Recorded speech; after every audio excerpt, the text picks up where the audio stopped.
Hey guys, let's get more news about Warriors, but first, don't forget to subscribe and leave your like. Warriors Steve Kerr under fire for complaints before All-Star break. The Golden State Warriors dropped to 27-27 on the year after a tough 111-107 loss to the Dallas Mavericks on Wednesday night. Kyrie Irving led the way with 42 points as former Warrior Klay Thompson added 17. Stephen Curry scored 25 points with 8 assists, although Irving's big shots down the stretch proved to be a big difference maker. On Thursday, the Warriors faced the Houston Rockets in the final game before the NBA All-Star break. After the loss to the Mavs, Warriors head coach Steve Kerr was frustrated with the scheduling and had some complaints when asked about his starters playing on Thursday. "That's what makes this loss more frustrating," Kerr said. "We're gonna get into Houston at 3 o'clock because the NBA in its infinite wisdom makes us play an 8:45 game. They clearly don't care about rest or health, it's just ratings." The Warriors face the Rockets in Houston at 7 p.m. Central Time, and Kerr seemed upset with the late game on Wednesday night, which was scheduled to begin at 8 p.m. Central Time. Still, the All-Star break begins on Friday, which means his players will have plenty of time to rest. As such, fans were quick to pile on Kerr for his complaints. "I'm sorry, but this is the last game before the All-Star break. You're a .500 ball club trying to avoid the play-in," one fan stated. "Resting them a game before All-Star break?" one fan asked. The Golden State Warriors were able to get their big fish at the trade deadline in Jimmy Butler, and things have been going well since they acquired him. It took a lot of work for Butler to get the Warriors, and they ended up signing him to a 2-year extension. That means the Warriors have a lot of money tied into the big three of Butler, Stephen Curry, and Draymond Green, but they've shown they're not afraid to spend money. That was the vibe that Joe Lacob gave when asked about the future of Jonathan Kuminga, who is set to be given a new contract at the end of the season. Lacob was confident in his answer when asked if they would do what it takes to keep Kuminga. "Absolutely," Lacob said. 100%. "Are you kidding me? I love that guy. We love him." Kuminga could have signed a contract extension before this season, but he and the Warriors seem to be far apart on the details, and now he's betting on himself to get the deal he wants at the end of the year. With Kuminga missing some time due to injury, how he plays when he comes back will be important when the two sides sit at the table at the end of the season and discuss a deal. Warriors Jimmy Butler drops truth bomb on MFer Jonathan Kuminga. The Golden State Warriors have added Jimmy Butler to their team, and they look like a completely different unit with the skill set he provides.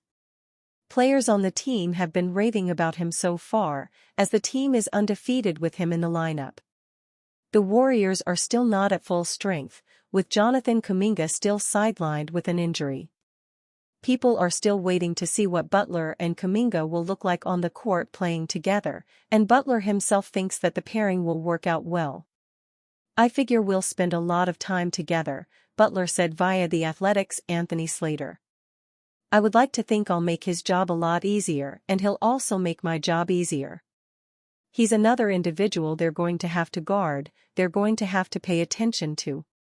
Then on defense, you got another quote-unquote MFer that can switch, that can challenge shots, that can get out into the open floor."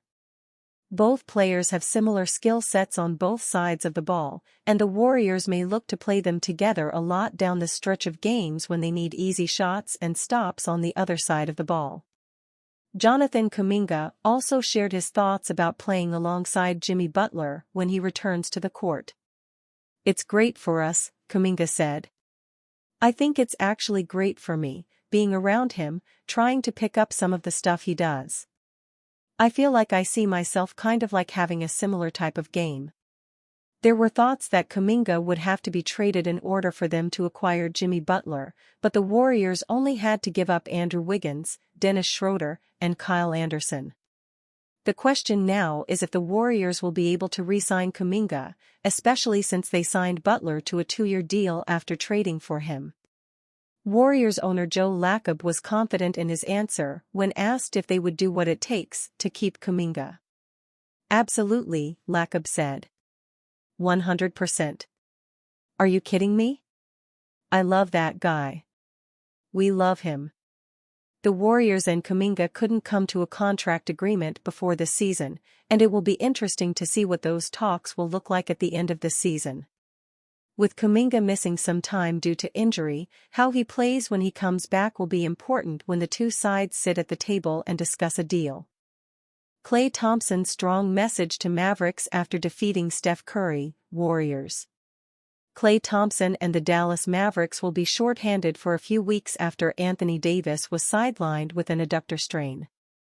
Now, the Mavericks will move forward without their all-star power forward or Luka Doncic, who they traded to the Los Angeles Lakers in exchange for Davis. On Wednesday, the Mavericks faced a familiar foe, getting Steph Curry and the Golden State Warriors for the third time this season. And it was Thompson who got the last laugh over his former team, helping Dallas secure a 111-107 win. Now, Thompson is 2-1 against his other Splash brother. Defeating the Warriors likely means more for Thompson than other games. The five-time NBA All-Star played 11 seasons with Golden State, bringing the franchise 4 championships and creating one of the greatest dynasties in NBA history. After the win, the Mavericks released a video on social media of Thompson's initial reaction to defeating his former team. The former Washington State can be seen celebrating with fans before he was asked how this win felt, sending a strong message to his team. "Felt great," Thompson said. "Let's get one more, go into break with some momentum. Especially with the team wounded, we're still out there competing, you know?" Thompson finished the game with 17 points on 6 of 19 shooting and 5 of 14 from 3, 7 rebounds and 2 assists. But it was Kyrie Irving who carried the load for Dallas, tallying a game-high 42 points and 7 rebounds. Curry, in the loss to his former teammate, finished the night with 25 points on 9 of 23 shooting, 5 rebounds and 8 assists. This marked the Warriors' first loss with Curry, Draymond Green and Jimmy Butler playing together. Thompson and the Mavericks, 29-26, will be in action one final time before All-Star Weekend, hosting Tyler Herro and the Miami Heat on Thursday. And you fan? What do you think of the situation of Klay Thompson? Leave your opinion in the comments.